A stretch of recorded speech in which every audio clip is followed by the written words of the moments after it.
GST in real estate. जब से GST आया है तो इतना सारा कंफ्यूजन बन गया है कि किस चीज के ऊपर जीएसटी लगेगा, किस चीज के ऊपर नहीं लगेगा, कितना लगेगा। So in this video I will help you to clear out कि जीएसटी रियल एस्टेट में कैसे एप्लीकेबल है। पहले ये समझ लेते हैं कि कौन कौन सी चीजों पे जीएसटी एप्लीकेबल नहीं है। अगर आप कोई भी रीसेल प्रॉपर्टी परचेस कर रहे हो, मतलब किसी ने वो प्रॉपर्टी परचेस कर ली है, he is using it for last 3 years 5 years, और अगर वो आप प्रॉपर्टी परचेस कर रहे हो तो उसके ऊपर कोई जीएसटी नहीं लगने वाला है। आपको सिर्फ स्टैम्प ड्यूटी और रजिस्ट्रेशन पे करना है और वो प्रॉपर्टी आपके नाम पे हो जाएगी।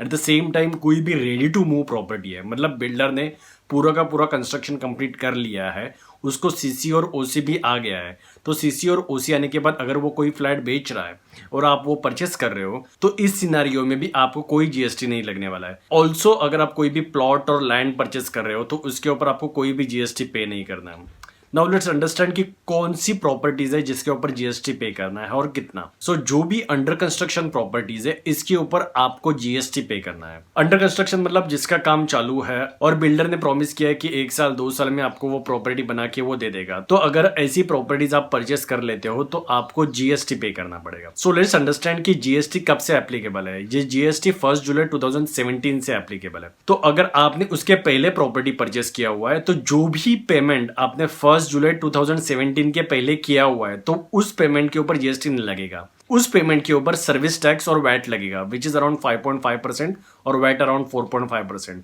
सो अप्रोक्सीमेटली 10% आपको सर्विस टैक्स और वैट पे करना पड़ेगा। बट 1 जुलाई 2017 के बाद आपने जो भी पेमेंट किया है, अदरवाइज 1 जुलाई 2017 के बाद अगर आपने कोई नया प्रॉपर्टी परचेस किया हुआ है तो उसके ऊपर 12% जीएसटी लगने वाला है। अभी ये 12% जीएसटी किसके ऊपर लगेगा? तो जो भी आपका कॉन्ट्रैक्ट का वैल्यू है, आपका जो सेल्स डीड बनता है, तो सेल्स डीड के अंदर जो भी वैल्यू मेंशन रहेगा 1 करोड़ 2 करोड़, तो वो 1 करोड़ 2 करोड़ के ऊपर आपको 12% जीएसटी पे करना पड़ेगा।